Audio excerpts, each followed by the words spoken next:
This podcast contains spoilers, so listen at your own risk or call back after you've watched the movie. You know who you call. Leave a message. Maybe they'll call you back. Then again, maybe they won't. We're having ourselves quite a little game of phone tag here. Ring, ring, ring. I usually get this guy's answering machine. I'll call you right back. If you're there, please pick up the phone. I really want to talk to you. I check my fucking messages every day when I come home from work. My answering machine, zero. I got a blinking light. All I have to do is pick up this phone right here, inform the cinema, and your plan's kaput. No, I ain't got no phone. I had to pull, because people calling all the time, and who needs the aggravation, right? Interruptions. Hey man, how you doing? I'm just recovering from illness, been a little under the weather last few days. Late October now. It's a Wednesday. Gloomy all day. Got my mother arriving for a visit now, and she'll probably get here within the hour, so I thought I'd try and squeeze in a voice note before then. As you know, every October I watch a horror film every day, and I've had this level of sickness where I'm like just about sick. So it's not like I've got like a sick stomach, or I'm not even really getting headaches and stuff. I'm just incredibly fatigued, just super drained.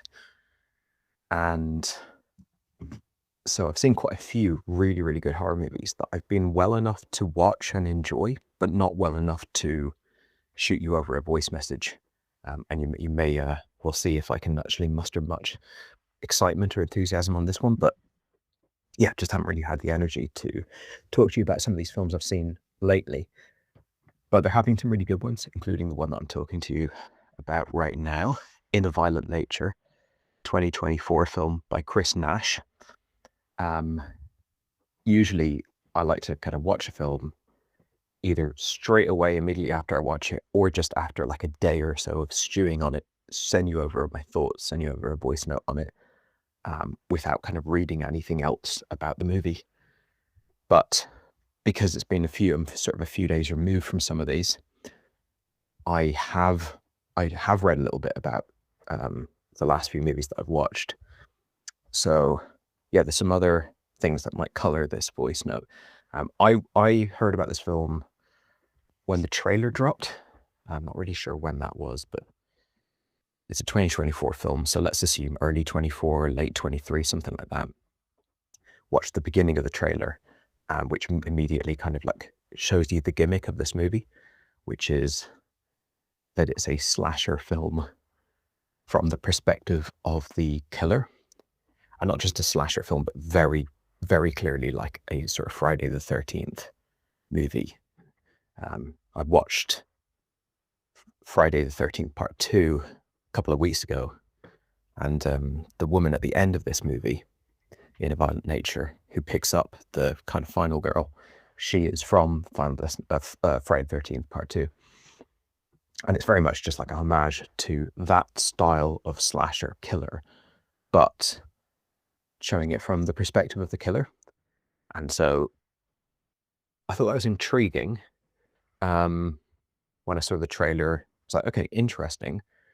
Doubt it will work as a movie, but might be interesting to watch as a sort of experiment and almost just like see why that doesn't work. Kind of feels like the type of idea that you would maybe make in a short film rather than a feature film. And like I said, since I've watched this film, I've gone online and I've read kind of other people's takes on it, and I can see that a lot of people really struggled with this movie. So I'm kind of curious to see what you thought of it. I think it's got quite a low IMDb rating, 5 point something or something like that. And I think a lot of people like really found it boring and dull. It's interesting because now that being revealed to me after the fact, I'm looking at it, I'm like, yeah, okay, that makes total sense. Like as soon as I heard that, I was like, right, okay, so this is the movie that people hate, or a lot of people do. But while I was watching it, I was just like, this is absolutely amazing. I loved it so much up until the perspective shift, which happens towards the end of the movie. But all of the film from the perspective of the killer which is sort of the part of the film that people hate, it never even crossed my mind that this could be boring or not engaging. But now when I hear people after the fact, like sort of saying that about it,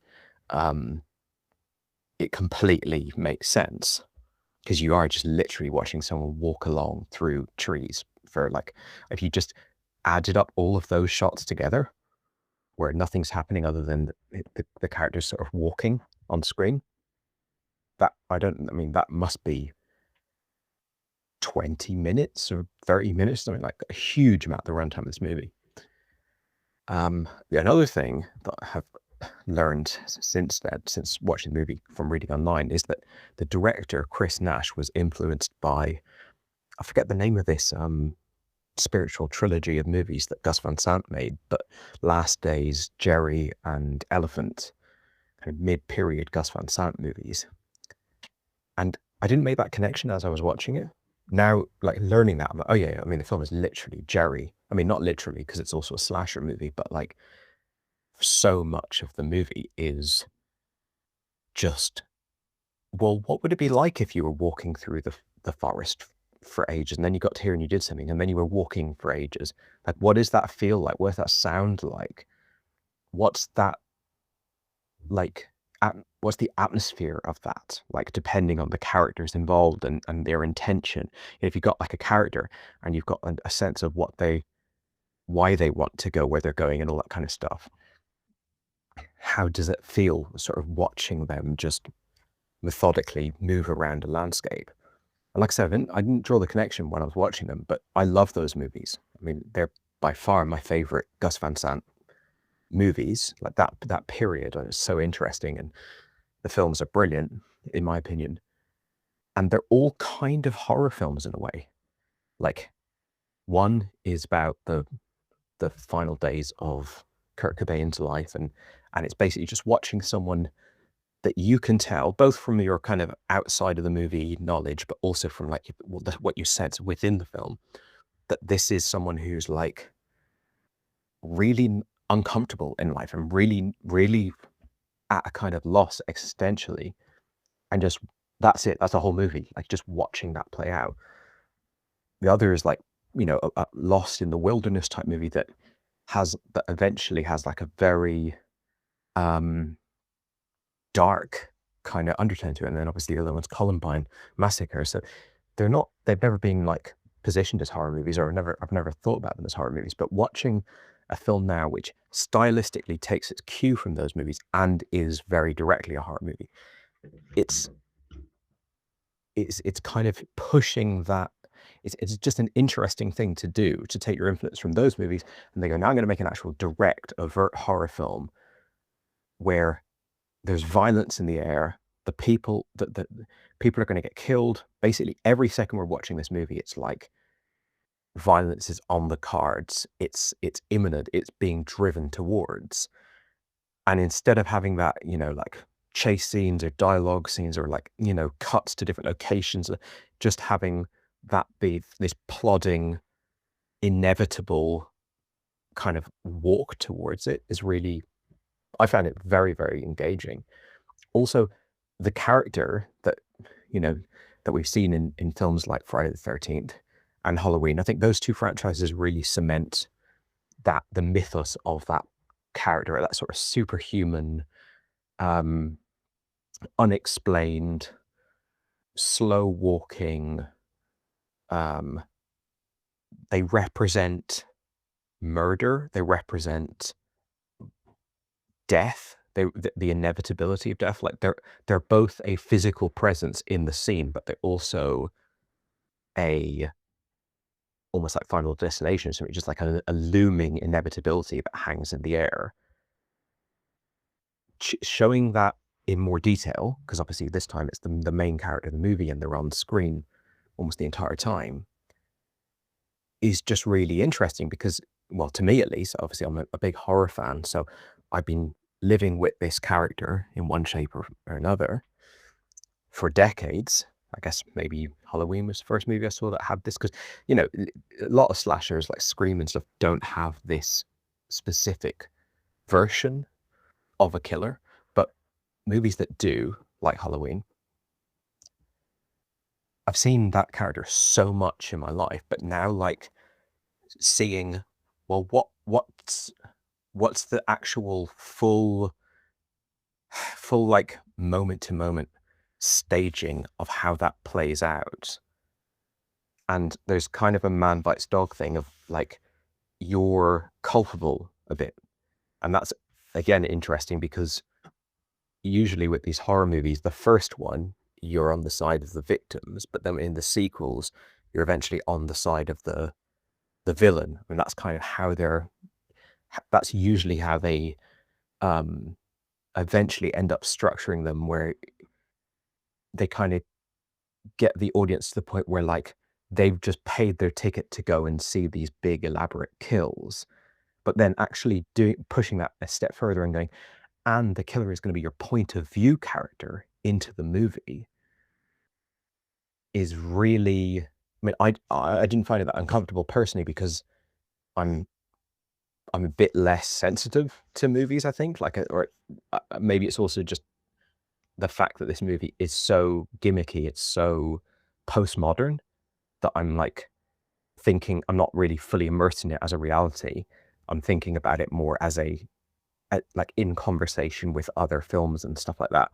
But it still is a interesting flip on that experience of being like the person almost like championing the killer. Now it's like you're actually going to watch them slowly walk towards these victims. We're not even going to do it in like that kind of like tension horror type thing of like, where are they? It's like, no, we know where they are. We're watching them. So yeah, that's interesting. And it is, I would say it rivals Scream as like one of the most postmodern horror films I've ever seen.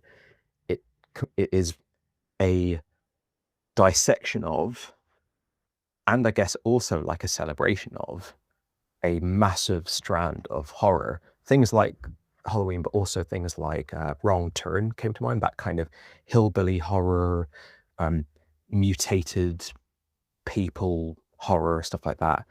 The old ghost stories, campfire stories about like, you know, the origin story of this killer and the mining town, everything like that. It's got so much horror iconography stuff going on. Now, I was unsure whether to send you a voice note on it because I've been under the weather and I was like, I'm not going to probably do it justice in terms of speaking about it.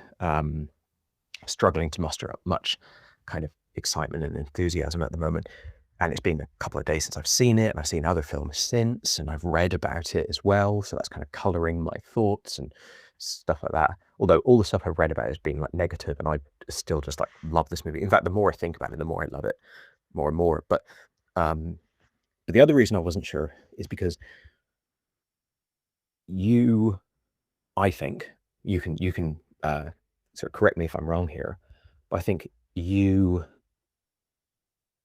have like a higher bar than me for when extreme violence and gore is justified within a horror movie, let's say. I don't say within a movie. We probably feel similarly when it comes to like just like thrillers or action movies or stuff like that. In fact, potentially you might even have a lower bar than me in action movies. But in horror, I'm not going to say like I am massively in the camp of like, just give me as much gore as possible and like love my torture porn and stuff like that. But I definitely have more of an appetite for that than you do. And part of what this film has to offer, a huge part of what this film has to offer, is incredibly gory kill scenes. Not to make it more scary, but like partially, I guess, but it's not really scary because, like I said, you always know where the killer is. It's more a celebration of the tradition of extreme gore in horror films or in slasher films, on a special effects level, just like how did they do that level, prosthetics and all that kind of old school pre-CGI wizardry. Not to say there's no CGI in this, but you know, it very much feels like this is made by someone who is really passionate about gore in horror films. And I would say that this is probably the best gore I've seen in a slasher movie. So not in a body horror or like some sort of creature feature or something, but specifically movies where it's like a killer with an axe or that kind of stuff. Like the various scenes, some are more iconic than others, like the one at the edge of the ledge with the yoga girl, I think is probably the most extreme in terms of like the visual it creates and describing it. Other ones are maybe more understated, but always, no matter what it is, like almost every effect in this is sold. Now, there's some bits in it that where it's like it looks fake, like when he's carrying around the head of the guy whose head he chops in half. He chops him in half at the mouth, the guy listening to headphones, and then carries him around, and we get this scene where we're like we can hear the we hear the cassette with the batteries running out and the music getting slower, and every time it cuts to like forward in time, it's a different song. Like that head might look a bit goofy and a bit camp and a bit fake, but like that head is up to the standard where that most slasher films will like peak at, and that's probably the most fake looking thing. There's so many pieces of gore in this film, like for example the park ranger guy getting his head chopped off, that look incredibly real, like unbelievably real, like to the point of I wouldn't think that a Marvel movie could make that look that real. Like that's a pretty hard shot to pull off no matter what level of CGI or what you're doing. So the special effects in this film are incredible, but also very, very gory and very violent. So I wonder for you, is that a turn off? Is it a turn on? Is it like, this is just kind of what you get in these kind of movies? But I think if it's not a turn on, like if it's not a plus to the movie, then you're missing like one of the biggest like assets of this film. Now, the biggest asset for me, obviously, is still the passing through this landscape, through the woods itself, both like the middle of nowhere woods where you're just walking through trees, and then all the other locations like the river that he goes to, and the log cabin thing where all the college kids are, or whatever they are. Like the use of the environment and the movement through the environment is the best thing about this film for me. And I think if that isn't your favorite thing about the film, then you're going to have a bit of a rough ride with the film, because other than those Gus Van Sant movies, I can't think of another movie that's like as much focused on just being within the environment. But yeah, the gore stuff is like kind of second to that as being like amazing. Now, like I said, there's this perspective shift where it switches from his perspective to the final girl's perspective towards the end of the movie. I wish they didn't do that. I don't know why they did it, really.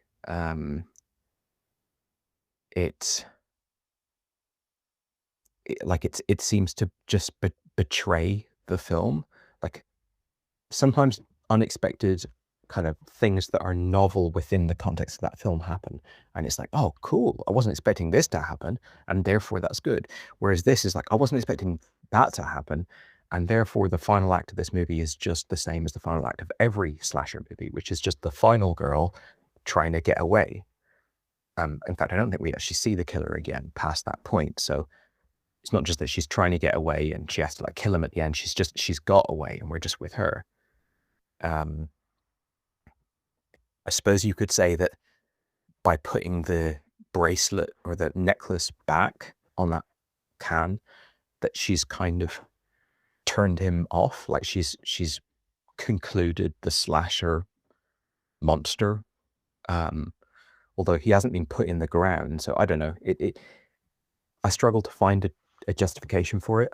I'd rather it have followed through to the very end and him be killed. And as we know with all these movies, they're never really dead, so they'll be back for the sequel. But as much, usually they try and kill like Jason or Michael Myers or whatever in like this crazy elaborate way, so that he's definitely dead. But you also got to take it with a pinch of salt, because that they're going to make another movie in 2 years' time or whatever. But yeah, That's my major issue with the movie. It also, like, not only do they switch perspective to this final girl, but then also they give another character who's relatively incidental to the movie a massive long monologue, like by far and away the most dialogue heavy portion of the scene of the movie, rather. In a way, she's kind of giving you context on the movie by talking about how, like, maybe there's something, was it like a fungus or something in the forest that makes people violent or crazy, or animals. But she also talks loads about this bear story, which is just, you know, is that supposed to have been the killer, or is it a bear? I don't know. Actually, my mum's just here now, so I better end this voice note. But yeah, maybe if I think of anything else, I'll drop it in later. But maybe yeah, if you want to drop in a response here now, then I'll hopefully have more to say about the film later. But really, really loved it. One of the best films I've seen this month. So yeah, eager to see what this director has next. I think it's a debut as well. Hey man, so I've just after seen In a Violent Nature, I have also watched Longlegs today and sent you a voice note regarding that, and I did not have a good time with that movie. Longlegs, that is. This is a movie that has been on my list and I've been interested in, that I didn't have a lot of faith in, but the gimmick, which I'll get into, which I completely misunderstood, was what captivated me. I was aware of this movie being very, very, very divisive, and a lot of people hating this movie. And again, not to review your Spooktober, because there's lots of great movies that you've seen this Spooktober that I've seen that you didn't voice note, because I've seen them a long time ago. But let's just say last Spooktober, I had a much greater time with, and I'm also having a thing with movies in general at the moment where I'm just seeing uninspired movies. And I'm not talking about necessarily bad movies, just movies where you forget that there's any artists involved in filmmaking, like even things like The Long Walk and A House of Dynamite, that I thought they were decent, but it's just a kind of, where's the artistry? Just saw a guy across my building here. There's a big kind of skyscraper, I guess, by Ireland standards, and I just realized he's got a pool table in his office. That will solve his lack of pay rise. He can play some pool and some ping pong. But anyway, so all this is set up with In a Violent Nature for me to go in and absolutely hate this movie and just vow never to watch a horror movie again. But actually, as a turn of events may be, yeah, I really like this movie. I really, really did. I had a great time with it, and I will be a defender of this movie, and I will be a champion of this movie. And I just did not have that on my bingo card, and maybe you didn't either. But yeah, had a very, very good time with this movie. And now, not just a very good time with this movie in terms of enjoying all the things I'll get to, I found this movie so tense, and I was hugging myself at times. And it's great to hear that people found this really boring and nothing's happening. And I get that. I've been there. I've been there, bro. I've been there today.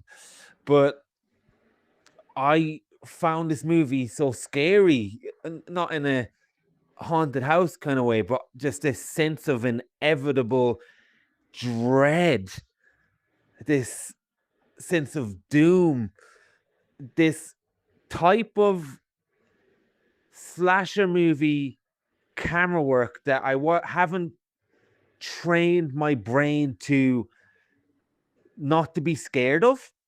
Like, for instance, I think Scream 2 maybe was the first slasher that really scared me, and then I became obsessed with slasher movies that summer. I even wrote my own slasher novel. I don't know if I ever told you that. It was a complete rip-off of Scream 2, actually, like in every way. I was just obsessed with all things slasher and horror. I would just find anything, but really,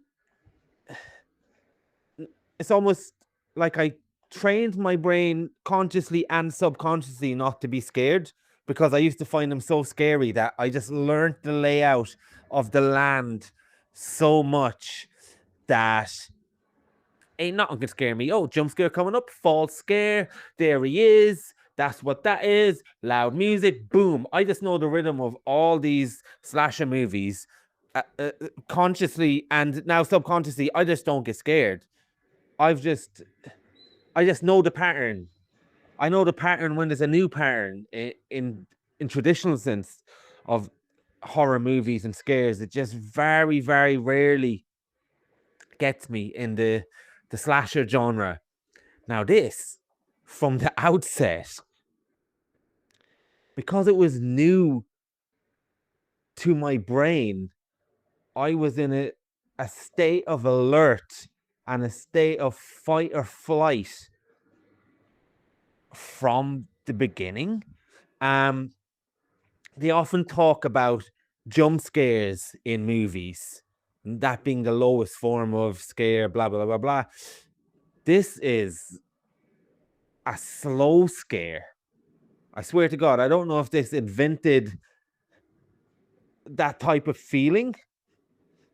I know It Follows probably had a slow scare to some extent with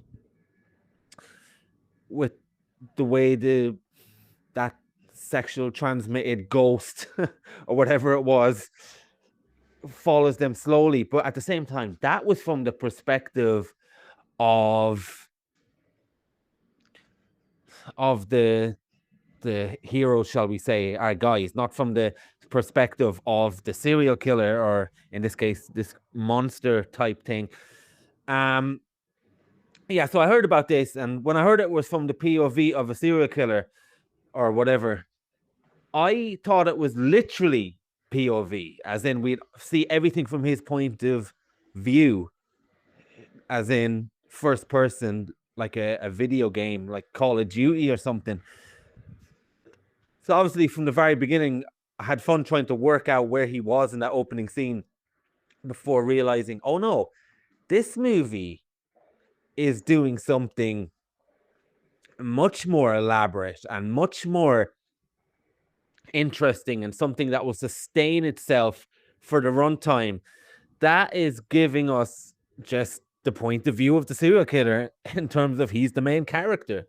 And that is way more interesting than some stunt camera GoPro, perhaps. Curiously, we actually never got a scene like that as well. So again, you mentioned stuff like Gus Van Sant and everything, which makes sense now, but obviously at the time we didn't have that information. It's interesting that we never did get a shot from POV. So anyway, we get this great scene early on, and we get great storytelling as well within the genre, where normally the plot points that would be laid out, that we know like the back of our hand, like we know that Batman's origin story and those damn pearl necklaces, we know how these horror movies go. But I really liked how the lore of this movie was said within earshot of the main killer himself. It really added to it, because we're not just hearing exposition at that point between two characters, we're watching the guy observing exposition, and that is radically different, and it's pretty cool. Yeah, what I found scary about this guy is it almost reminded me of my cat, or maybe a tiger. This guy is walking around the jungle or walking around the forest has very almost innocently destructive needs and wants at various times, like an apex predator. You know, a tiger isn't going around taking you out and following you around and tracking you and doing all these things. A tiger is just wandering around doing all sorts of other stuff until you're unlucky enough to run into the tiger. In between that, the tiger is sitting, looking around, getting distracted by a leaf, as we see the killer in this getting distracted by a keys with the car. And what sets him off again, and what sets him off the first time, is bad language. Someone saying "fuck you." So there's all these triggers that switch this killer into this absolute menace. But then we get these very primal and, again, at times primitive scenes of him going about his business. And I think those scenes and filling in the blanks make it almost more scary. This ain't a Terminator type monster in the way that, even though he's got a goal, and that goal is to find the necklace, and of course that does great lore storytelling of why he can find them, because he's drawn to the necklace. That's great. He is doing other things as well. And just from the moment he wakes up, we get these big footsteps, these big plodding footsteps. And we just get this slow scare. He's walking around. We know, we can feel the weight of him. We can feel the movement of him. It's almost like immersive cinema. We almost feel like we're in his boots. It's weird. And all this is happening, and then there's people in the distance not being aware how close you are to being absolutely mutilated and annihilated. And sometimes I had a problem with that, but because the film achieved so much, I'm on the side of the film, as we often talk about. So I'm thinking, okay, whatever, I'll just ignore that. But I will get into a little bit of that in a minute. But yeah, it's almost like if I go outside my door now, I have the potential of walking past someone that could kill me, right? And in that moment, I'm unlucky enough to run into that guy. But that guy has been going around all day doing all manner of different things besides killing, but he still has that nature. And in this, we see the killer in between enacting that nature. And yeah, it's just really, really good.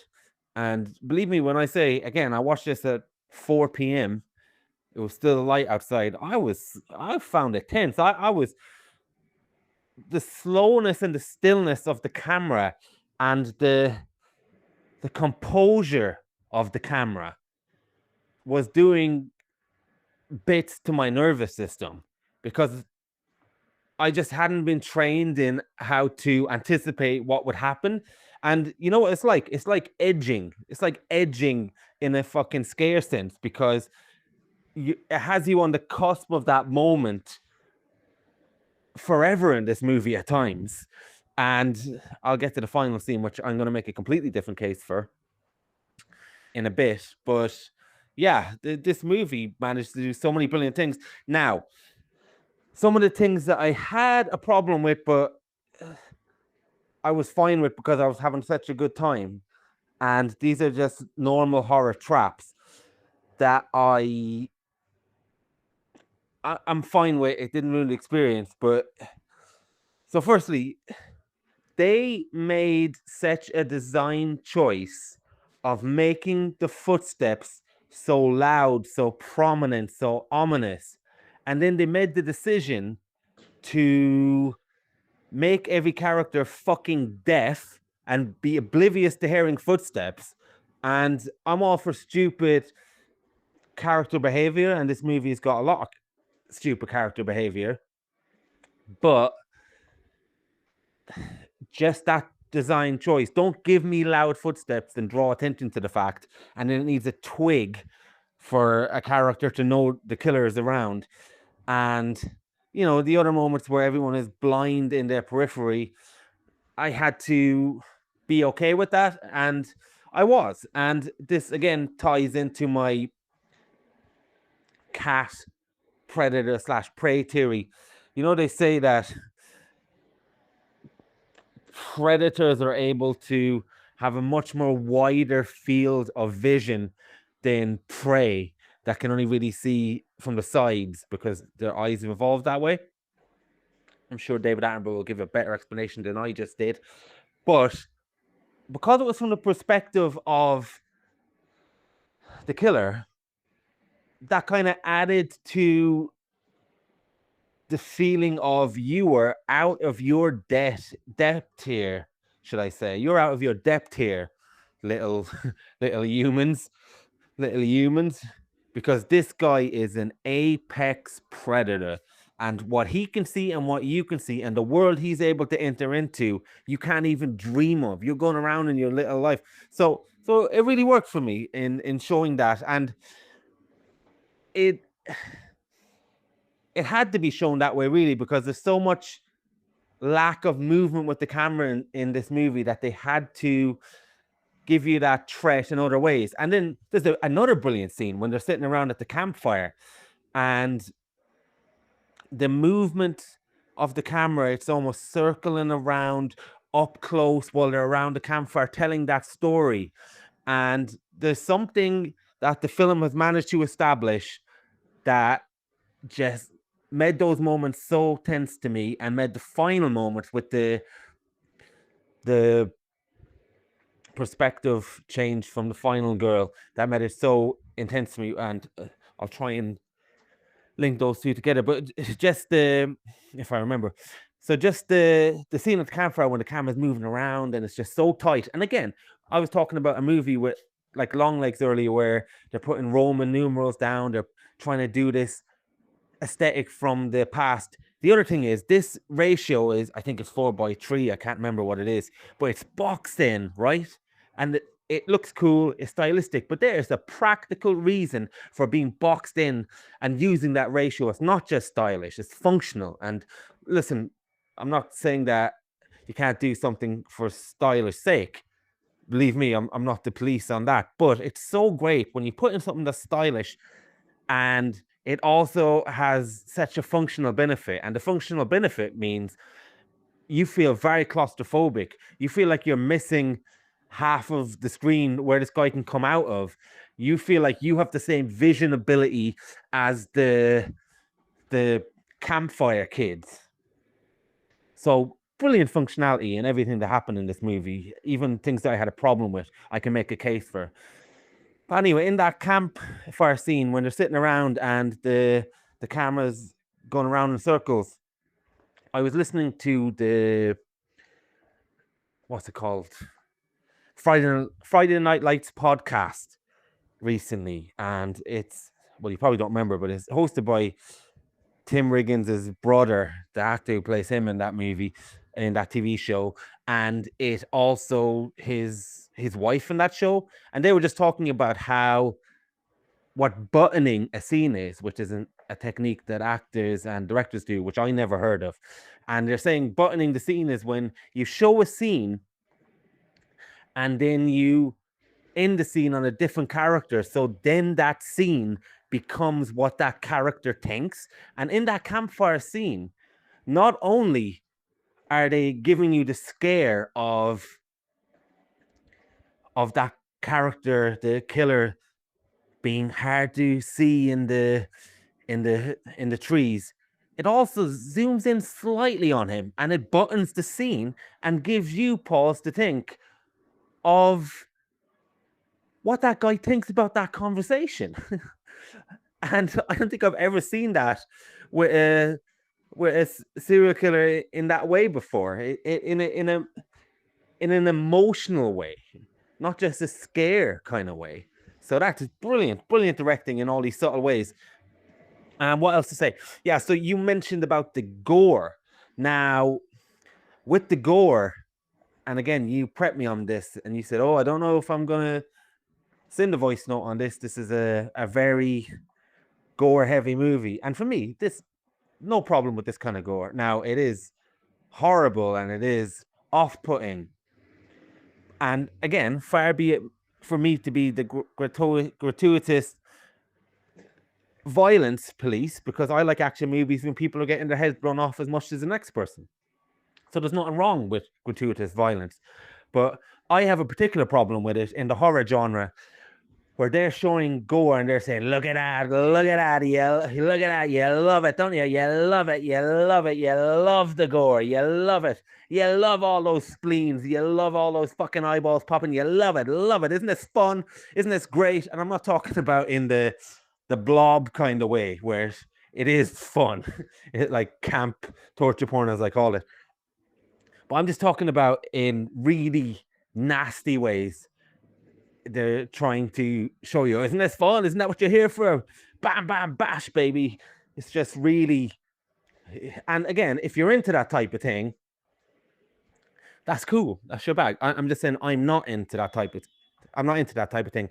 But the gore in this movie, not to say I liked the gore, because I didn't. God, it was nasty. But the gore in this movie, I felt, was not for our enjoyment. It was something that sick fuck would do. And he just wanted to do it. And because we're so immersed in the perspective of the killer, it just felt like that isn't for us to enjoy and go, ooh, that's for us to just observe a thing that this predator is doing. And this predator also mutilates people the same way a butcher does. So it seemed very butchery, like he learned the skill of doing that. It's like he's doing it. I know he's doing it because he's a nasty guy, but it also feels like he learned that technique, and there's something about it that he's doing it for him and getting something out of it, whether he's turning it into an art form for himself. I don't think he's that sophisticated, but he's definitely, I feel like he's doing it for very specific reasons, rather than the director is doing it for our benefit as the audience. And yeah. And the other thing that you said was, the gore is brilliant effects, absolutely brilliant effects. Yeah, I agree with you with the head. That time it gets a little bit off, but that scene with the wood chipper or the log cutter, that scene where the guy's having the headphones and he comes up behind him and he cuts his head in half. The scene where the girl is doing the yoga and he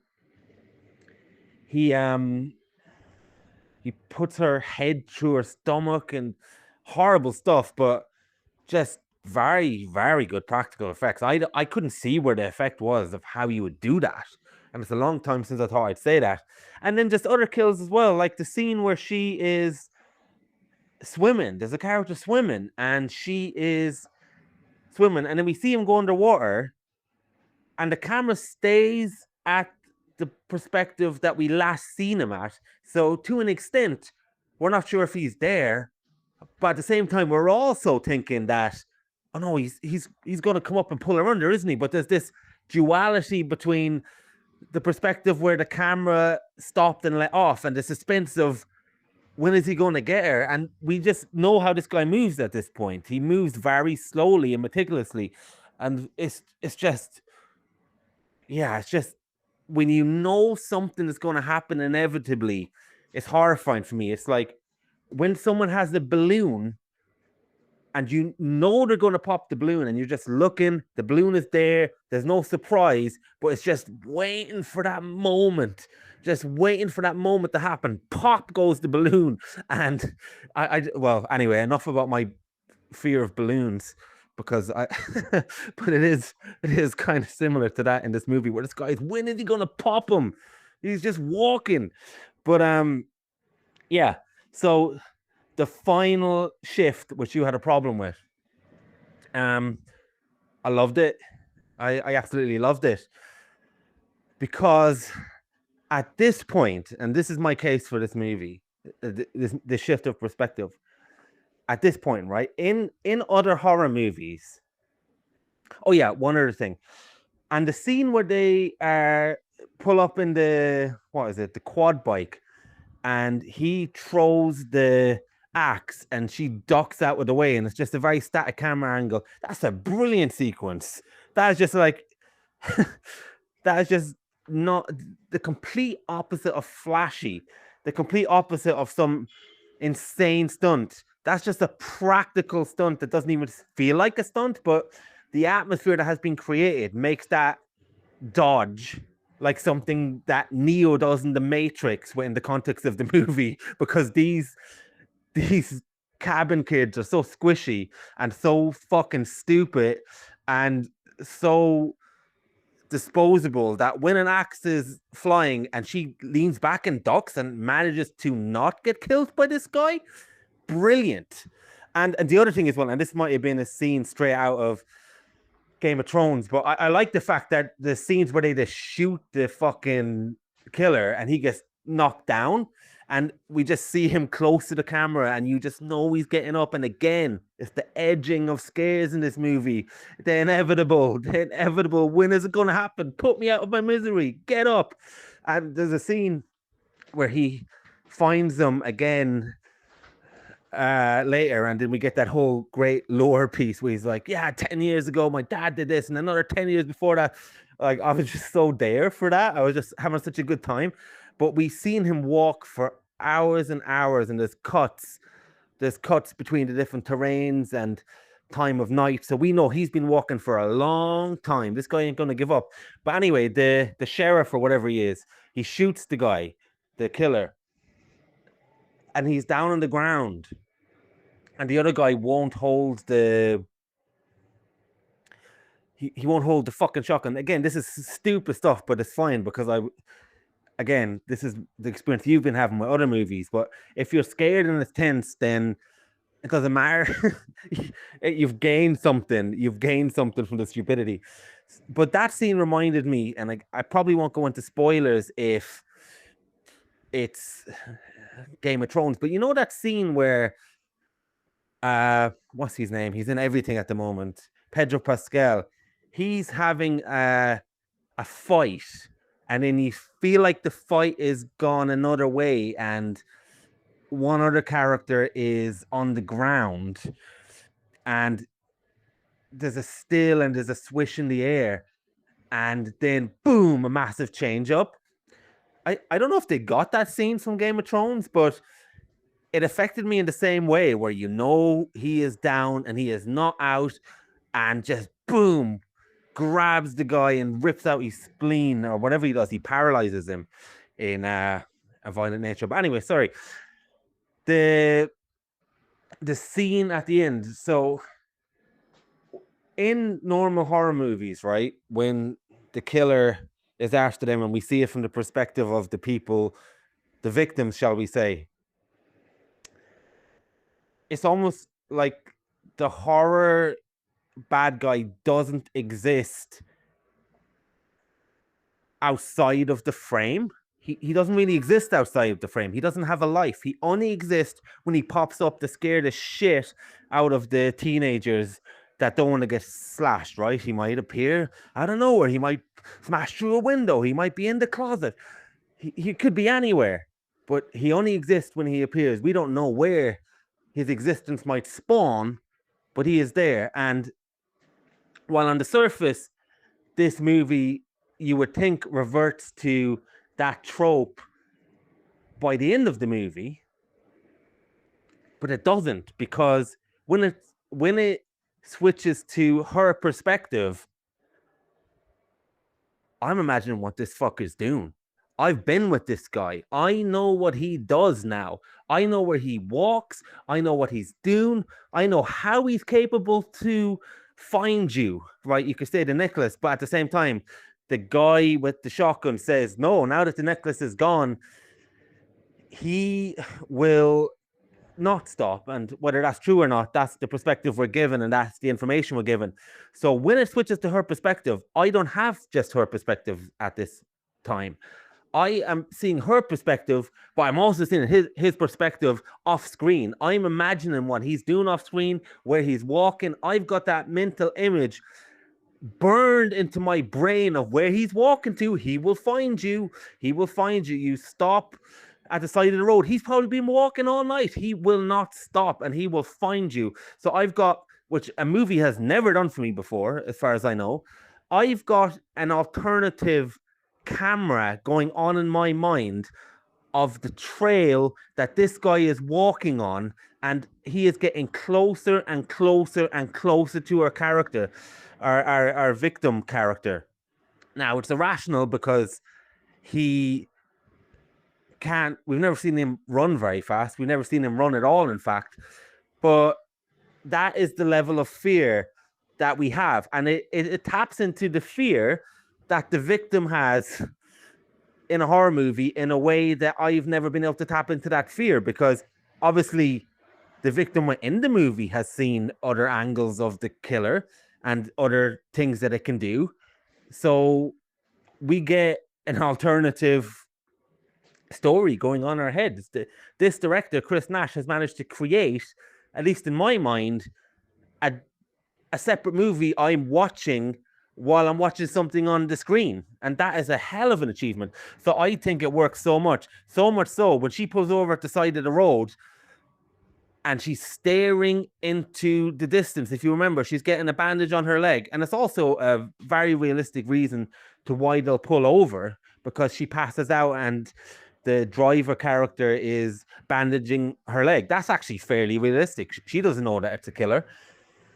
And yeah, and if you remember, the final girl, she's staring into the distance, right? And while she's staring into the distance, it's almost like her perspective is emerging with the perspective that's been established early on in the movie. And I'm imagining that guy walking, coming out of that path. And yeah, I found it so tense up until that moment. And then I was just so happy for the credits to roll and get out of that moment. So yeah, brilliant movie. It's a rare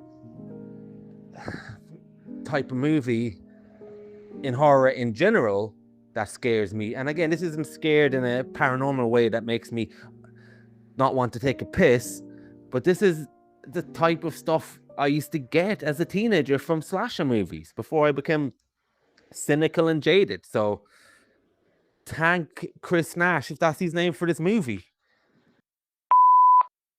Hey man, great to hear your thoughts and your passion about the movie. I loved it. I had a fantastic time with it. It's one of the best films I've seen this month. And then I think as I was watching it, I mean, I was completely locked in on the movie. I wasn't like thinking, what would other people think of it or anything, you know, just 100% personal experience.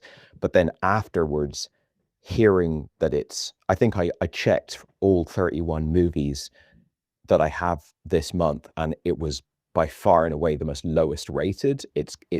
Now, after thinking about that and sort of taking a step back and thinking about audiences in general, I can completely see that this is not just a divisive film. I would go further than that. I would say a generally disliked film. Like, this is obviously it's going to be self-selecting the audience to an extent. It's probably going to be horror fans that end up watching it. But if you somehow manage to show this, like this, let's say this got some big push and got seen by a lot of people, I think it would be absolutely despised as a movie. So that obviously doesn't mean that you're going to dislike it, but you already, you know, horror is hit or miss for you, and then it's a very divisive movie and it's a very gory movie. So I was like, geez, I don't know if he's going to like it. So the fact that you've absolutely loved it now is brilliant. And yeah, obviously we have different experience with the ending of the film, but I think, like, I completely agree with everything else that you said. Really, really interesting stuff. And I think the further away from this movie I get, the more I just kind of respect it. Like it's like it's a nice, it's a weird thing of like, it's sort of a humble movie. Like it's fairly stripped down. It's not like it's a homage to a very camp, kind of ridiculous genre of film. So it's not like this film is trying to be Raging Bull or something like that, but also it is very ambitious at the same time. So it's kind of both. It's a nice sort of like low-key little movie, but also like a quite adventurous movie creatively.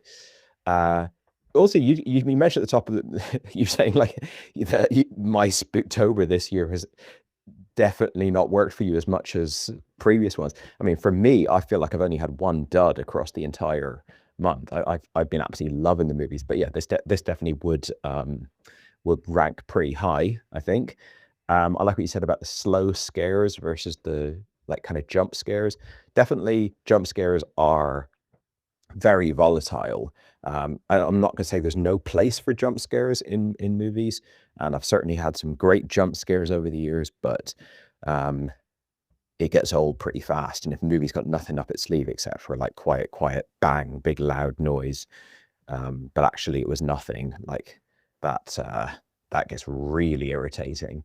I love that slow scare. I remember feeling that way about The Grudge when that came out, where you'd have, I think it was in The Grudge, where there's like a CCTV footage of someone in a hallway, like a ghost character in a hallway, and just a really long held shot of them like slowly moving further and further towards the camera up the hallway. And it's like, there's not gonna be any surprises here. They're already there on screen. You got full context of where they are. They're just slowly moving towards you. And yeah, it just keeps on intensifying the more time that you watch it. And you reference a couple of times like the storytelling in this movie. Like it doesn't have much story, right? It's got some. The background lore is ambiguous, and I think all the better for it. They go, some say that the killer monster is like the kid. Some say it's the miner or whatever he was that killed the kid or like brought him up to the tower. Like some say it's a mixture of both, but it's it's not important. What's important as an audience member, I think, is that you feel that something really bad and horrible and tragic and dark happened, and born out of that in a not necessarily uber specific way was this slasher killer. That's the case with Halloween, Friday the 13th, Sleepaway Camp, all the movies that this is based on. They have that kind of thing. They might get uber specific, they might keep it a bit vague, but it just works perfectly for this. And then the on the ground storytelling of the events of the film, as you said, it's just done so expertly. I can't believe this is a feature debut. I think it is anyway, because it's just so competently made. Like even things like, okay, we want to establish that there's bear traps all over the forest. So we get that conversation that we can just about hear in the background of the ranger.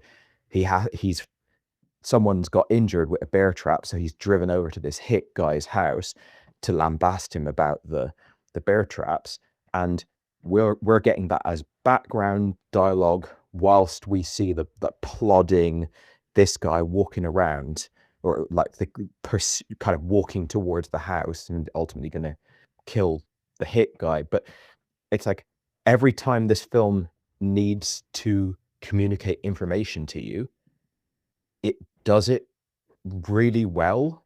It's never like hammy. It's like the biggest exposition dump in the movie is the backstory stuff.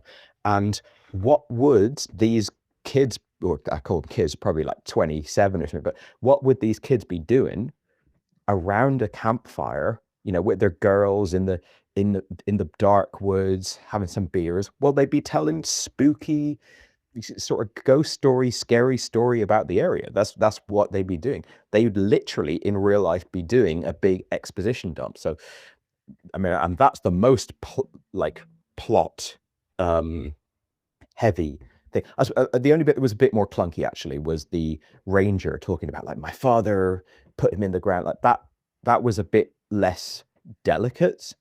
But for the most part, the storytelling is brilliant. And yeah, I suppose just like the general story that is just him walking around killing people is so measured in the way it plays out. You talked about how he sort of feels like a kind of apex predator, like animal. I mean, that is the classic slasher thing. That's Jason, that's Michael, where they're not motivated by anger or aggression. I mean, they are motivated by aggression, but not in a heightened emotional way.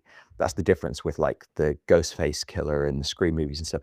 That the classic slasher killer who just like does that slow walking, they are kind of a human, but they also are kind of a force, the force of death within the world.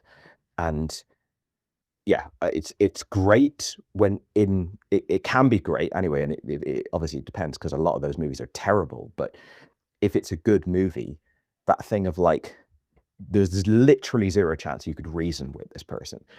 There's no point in even thinking about putting them through the legal system or something. They are a force, and also they're immortal, they're unstoppable. You can't trap them. You can't, like, there's an inevitability to, unless the kind of rules of the slasher are met, where the final girl explodes them in some like big gasoline thing or something, the threat will continue to just plod onwards.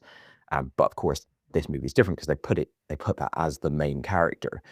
But it's really driving the narrative forward, and yeah, works really good. You talked about you might have like quibbles with like the heroes not being able to hear the footsteps, but then they can hear a twig and stuff like that.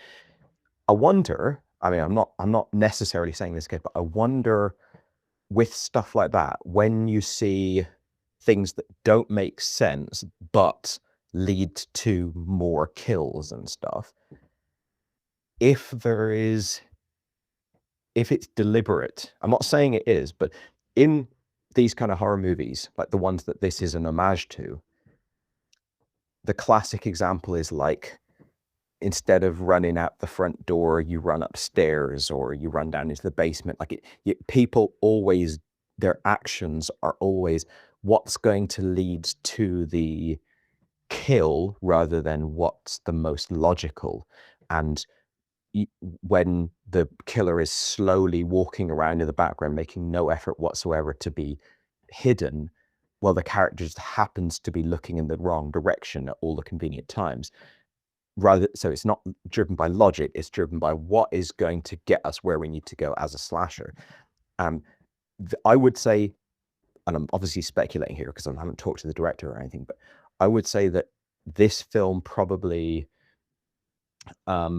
either is allowing itself the license to not worry about those things too much, because, you know, if they take any leeway, they can just say, well, that's kind of the way it is in the other movies anyway. Or even further, to some extent, I wonder if there's any deliberate use of these kind of lapses of logic, literally as an homage. So yeah, I don't know, it's difficult to say. And that kind of leads me on to this thing about the ending. So you talked about how when it shifts perspective, because you've seen this character and exactly their movements, exactly, you've lived with them, their behavior and their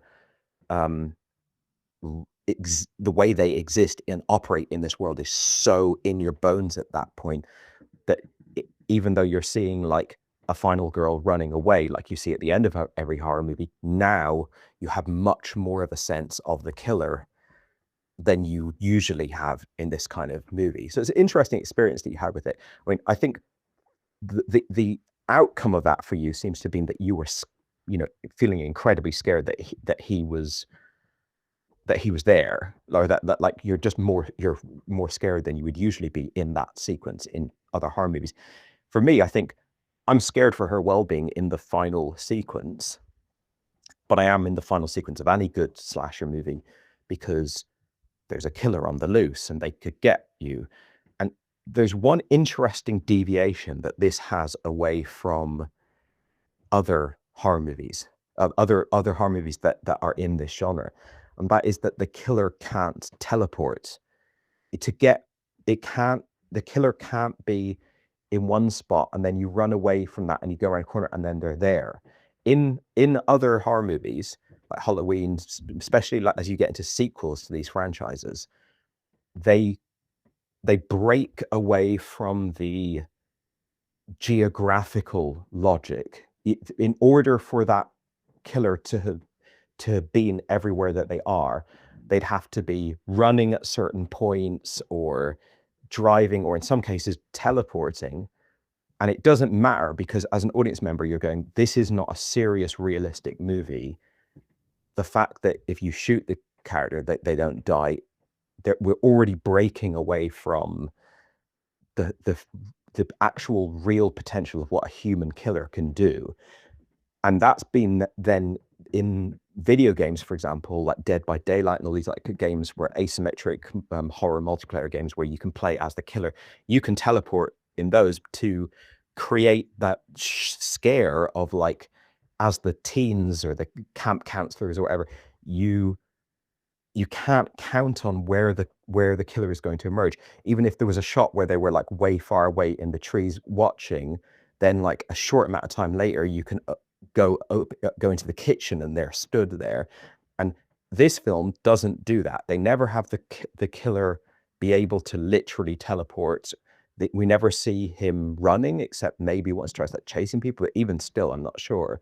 We only see him do the slow walk, which is what you only ever see on screen in the other movies. But because we see it consistently, he has to ploddingly walk all the time. And therefore, when the girl is running away and running and running and running and then driving and driving and driving away, I think, I'm not saying that I was sure he wasn't going to walk out of the woods when she's looking into the woods at that time, but because that would have been a break away from this film's logic, it's less of a threat to me. Whereas in your average slasher, because they haven't in any way burdened themselves with the need for there to be a logical justification that the killer is there. Like if you watch like, you know, a Friday the 13th sequel, when she's looking into the woods at the random place that she happened to park after driving for ages, he would just jump out of the woods at that point. And it would make sense within this completely illogical framework that film has established. Whereas this, it's very boots on the grass, almost like mumblecore levels of like, this is the real world in ways, at least in kind of physical, not physical in gore, but physical in terms of just traversal and stuff. Like if he wants to walk to their little cabin in the woods thing, he has to walk for hours and hours and that's really cool. And it's brilliant because it's just that, man, this motherfucker will just walk for hours. He doesn't need to eat. He doesn't need to do anything. He's just going to point himself in that direction and just keep on going. But yeah, I think that for me, I also, I guess for me, the big thing is my problem with the ending is not about how much I like the ending, because I like it fine. Although I did think that monologue went on too long and was a bit unfocused, and I just don't really see the value of it to be the climax of the movie. But my main problem with it is because it's replacing an alternative ending in the film that I think I could have liked more, because at the end of the day, we're in the hands of a master director here, at least on the basis of this film. So seeing him follow through on an ending that is aligned, in my opinion, more closely with the rest of the movie. In other words, it's from the perspective of the killer, and seeing what he could have done with that attracts me more than, I guess for me, I had a similar experience with the ending of this film as I have with the ending of every slasher film, which is that like she's the final girl and she's out there and the killer might get her. You had it more. For you, this ending felt more different from the ending of other slasher films. Like you said, you had the first time ever that you've had the knowledge or the feeling of the character more baked into it. But for me, it was still just mainly she's the final girl. She's, you know, last one standing, and there's a killer still out there, kind of things. And then she doesn't get attacked, and I guess we're kind of left to make our own mind up. But the fact that he's got the necklace back, I guess sort of the obvious conclusion to draw would be that he's satisfied with that, although it has sort of been established that you need to put him in the ground to make him fully dormant again. I've since learned that there is a sequel in the works, which I'm very, very excited for.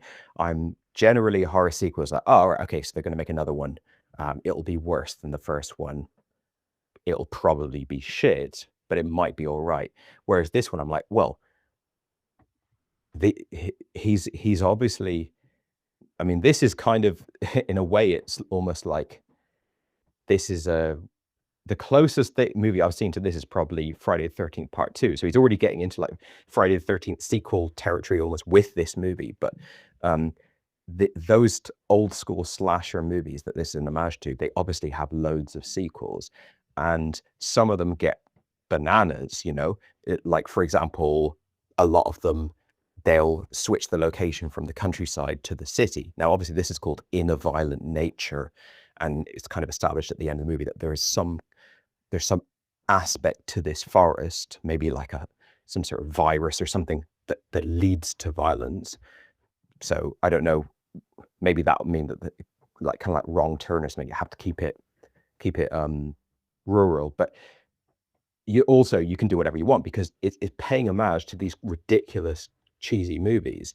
And maybe the next one will be set in New York City, although it's a Canadian movie, and I think it's quite proudly Canadian. I think it's supposed to be sort of repping Canada quite a bit, and I think that the end song at the end is like heavily references Canada. So maybe they'll keep it Canadian. Maybe it'll be set in Toronto. Maybe we'll get In a Violent Nature 5. It's set in space or something like that. And just seeing what this guy's done with taking the rules of something ridiculous and going, well, what's a fucking really serious rendition of this? What would that look like?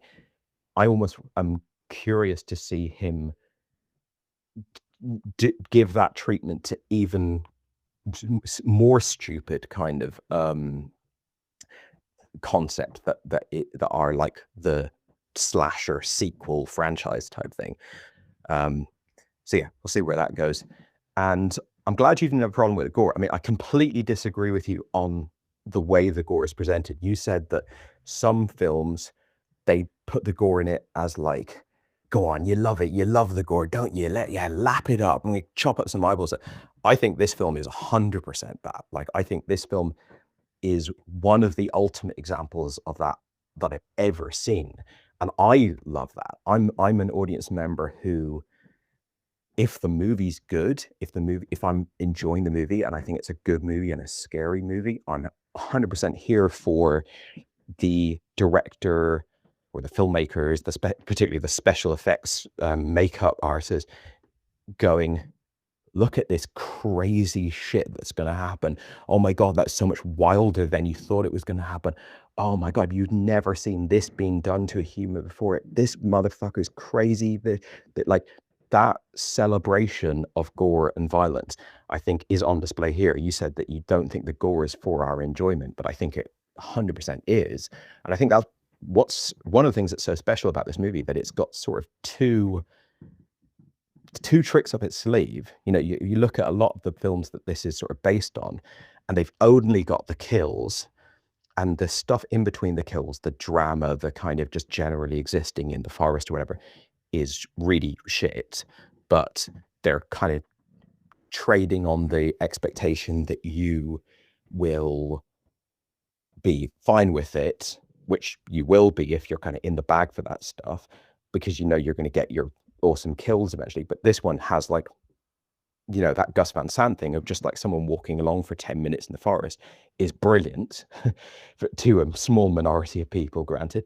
And then when it gets to because I would have thought, watching the early bits in the movie, when it gets to the kills, that's going to be shit, because there's no way this is made by some sort of like mumblecore director who Yeah, they might like horror movies a bit, but it's not their main thing. And then when you get to the kill scenes, it's like, Jesus, this is the most glorious celebration of gore, special effects, gore and violence and crazy shit. Like the girl, the yoga girl who like he literally pushes his hand with the hook through her body, which is completely insane. And then slams the hook up onto her head and pulls that through her body. Like that is just a perfect example of this tradition of, can you believe the fucking insane shit that you're seeing? And yeah, it just works really well for me. And that is right from that heightened high concept thing down to like small, like way more simple things of literally when he just drops the rock on that guy's head. And in pretty much all cases, like I said, the prop head that he carries along, I think looks dodgy, but I don't mind that at all, because as I said, I could imagine that prop being in like the Lord of the Rings or something like, you know, huge big blockbuster. Everything else in the movie is some of the best special effects I've ever seen, and way better special effects than you get in a Marvel movie or something like that. Like so much more convincing. And again, even things like when he drops the head on things, like it's the lighting, the coloring, everything is just so well done. I couldn't believe it. And yeah, like you said, sometimes it's just like you're looking, you're like, how did they do that? And that was what people used to have, you know, back in the 30s, back in like all throughout film history, really until maybe the 2000s is when we lost that thing of like going to the cinema and being like, how did they do that? Was that a miniature? Was that like, were they, you know, were they dressing children up as adults to do a forced perspective that you're trying to work out the magic behind the scenes? Like that's just gone now. We don't really have that experience when we're watching new movies. We're just like, how did they do it? Oh, they just like made it all in a computer. And that's why it kind of looks a bit glossy and sheeny and a bit fake, uncanny valley, but like, you know, it's whatever. This one, it was like, geez, how did you fucking do that? That's too realistic to be like a CGI head, but the movement of it is like, yeah, I don't know. It's brilliant. So I'm glad we both had a really good time with it. And yeah, I think it's a 2024 movie because it's a small movie. I'm wondering. Sorry, my phone got cut off there. Yeah, so it's a 2024 movie. I wonder when it was made. Maybe it was made a year or two earlier because maybe it took a while to sell it. But hopefully soon. I mean, there's this sequel that's been heavily rumored or indicated it might happen, but hopefully soon we get another movie announced for Chris Nash, if that is his name. Like this movie has been poorly received by a lot of people, maybe general audiences, so I'm not expecting that he's going to get a giant budget, but I feel like this was probably a relatively low budget movie and he's made that work. But also maybe you know, maybe if he did the same trick again, then it might not work for us. But anyway, we got this great movie. We've got this amazing film. And yeah, it's great that movies can still keep on showing you something new and surprise us. Hey man, very busy day now today, as all my Fridays are. So I'll just clean the house. I'm waiting for the Hoover to be fixed. I'm waiting for my kayak to be delivered. I'm waiting for my cat's food to be delivered. I am waiting for my lunch to be done in the oven. So I just listened to your violent nature follow-up thoughts there. Yeah, just to get back to your Spooktober thing, I wasn't saying it was a myth for you, because when I look at all the movies you saw in Spooktober, there's some amazing movies there. My point is, I had seen those movies, so they weren't part of my Spooktober this year. But anyway, I think it ended strong, so well worth it following along with the voice notes in general. Yeah, you almost made me sad with something you just said there at the end of that voice note. Yeah, it has been so long since I asked, I wonder how they did that. That used to be one of my questions all the time. when I was watching a movie, whether it's an action movie, an adventure movie, a stunt movie, or a horror movie even. You would be constantly asking yourself, oh, I wonder how they did that. And now it's almost like the question has been erased from the film culture. We were thinking, oh, well, I know exactly how they made that on a computer. God, it's astonishing, isn't it? And I've never realized what was wrong with all these special effects movies like Marvel and just modern blockbusters. Well, I never stopped to think for 1 minute about the mechanics of it. Obviously, if you're a special effects nerd and you like doing stuff on a computer and stuff like that, you're probably going to be really into it in a very niche way. But I never ask that question anymore, and I have asked it in relation to this film. So it just for that question alone, it's had a brilliant impact. And yeah, there's just something I just realized upon hearing upon hearing your voice note. Can't believe first time I think I've ever used a pawn in speech. Well, must be turning 40. So yeah, I think this movie, despite not working for absolutely anybody, really, if you go by the ratings, works on two different levels. Just when we were talking about the gore there and talking about your love for the gore and the homage to the gore and the tradition of this type of, wow, go on, you love that, don't you? Type of experience. I think both of us have missed something from this movie, from each other's experience. And the fact that the movie for both of us worked on two different levels with the same thing is another achievement of the movie, because obviously you are somebody who loves that stuff from a pure gore perspective and just, wow, that's insane. And I'm somebody who's not. And the fact that we're both watching the same thing and appreciate it on a completely different level, the same thing. Like I said, I'm not somebody who has a reverence for gore and the craziness of the kill, but I'm able to appreciate it in another way and it not detract from the movie. I mean, that's great stuff. Yeah, just to go back to well, actually, let me clarify another thing you said. Sorry, not clarify, agree with. Yeah, how this movie relays information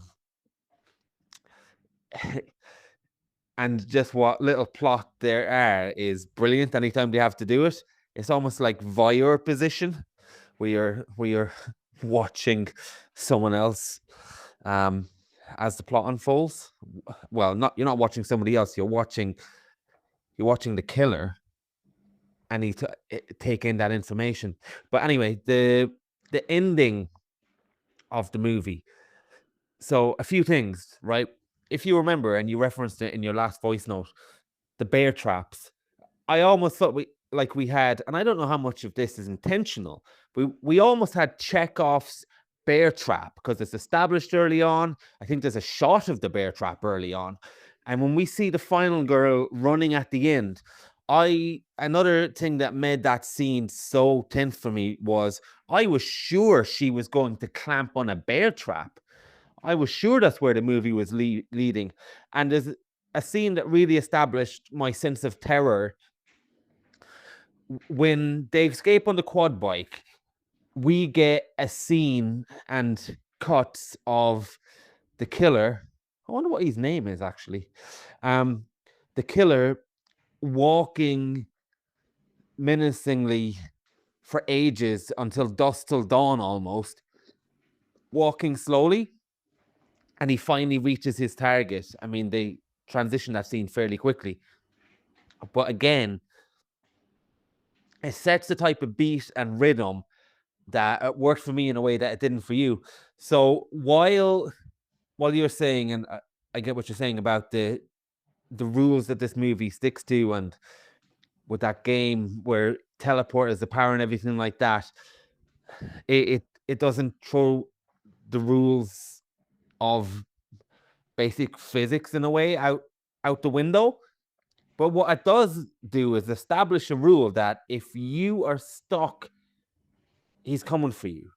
If you are stopping, he keeps coming. So the final scene worked for me, not so much in the way that I think he's going to come over the hills, because he's not going to spawn, he's not going to show up. The way the final scene worked for me was, if this character gets stopped for any amount of time, this guy is going to keep on closing in on them. So I kept on waiting for a big stop. I kept on waiting for a bear trap, the car breaking down, something that would have them stranded for a long, long, long time. And again, like I said, I had another reel going on my head of this person walking and being able to track them down. So the tension in the final scene for me came from, if anything can delay this character for a significant amount of time, and imagining that character in a singular pace pursuit who's eventually going to arrive. That's why it worked for me. I have no interest in a sequel whatsoever. You'll have to add that to your Spooktober, and then you'll have to let me know. I think I've saw the perfect version of this movie, and I think all these elements can be done in a way which a lot of people have seemed to, where you absolutely despise this movie, and I don't want to give myself a chance of experiencing that, considering this is probably, for me, one of the best slasher movies I've ever seen. It's grown in my head after seeing it 2 days ago. It's gone up in my esteem. I'm leaving it on my collection of movies to try and influence other people to watch it. Now, I think when I do influence other people, a lot of them are going to be disappointed. But if any of them can get the experience we have, one, being a horror fanatic, and two, someone who likes horror in general in a lesser sense, then the movie has to be working on a lot of levels for some people. I guess we're going to have to be the people championing this movie, considering the amount of hate it got. Yeah, and I mean, one would hope that someone would just turn this off after 15, 20 minutes if it wasn't their bag, because, you know, it sort of lays out what kind of movie it's going to be from an early point. I suppose the only thing that you haven't really fully revealed from the get-go is just how gory it's going to be. But yeah, if you don't want to watch the back of the killer as he trudges through the woods for prolonged periods of time, then this is not the movie to be watching.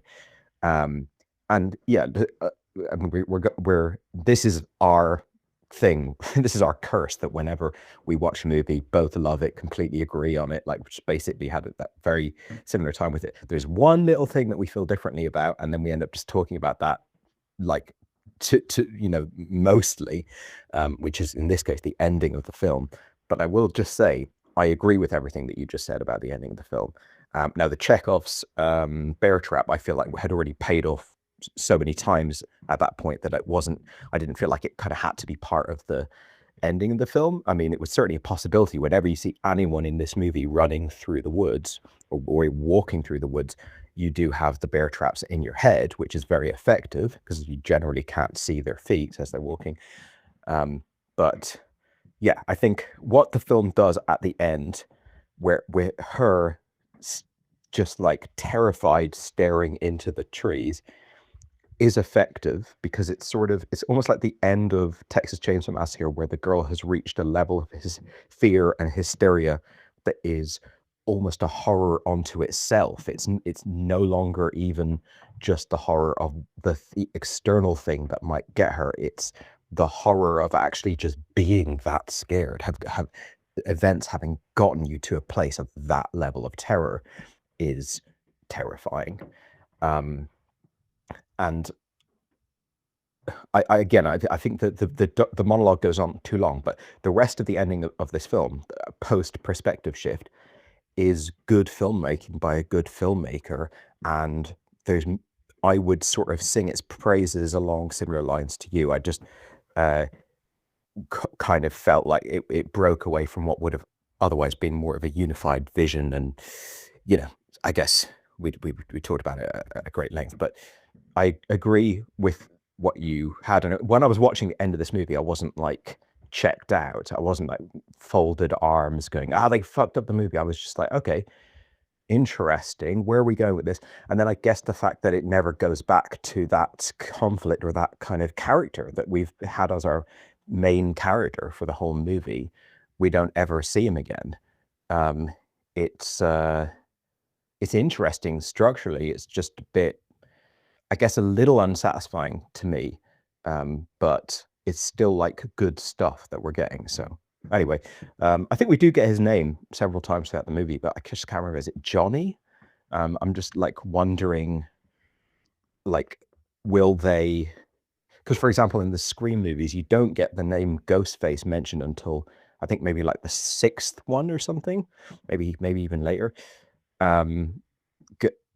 Often characters don't really have a catchy name, and also there's loads of them like Jason Voorhees and Michael Myers that like they don't really have a monster name. That's just like a person's name.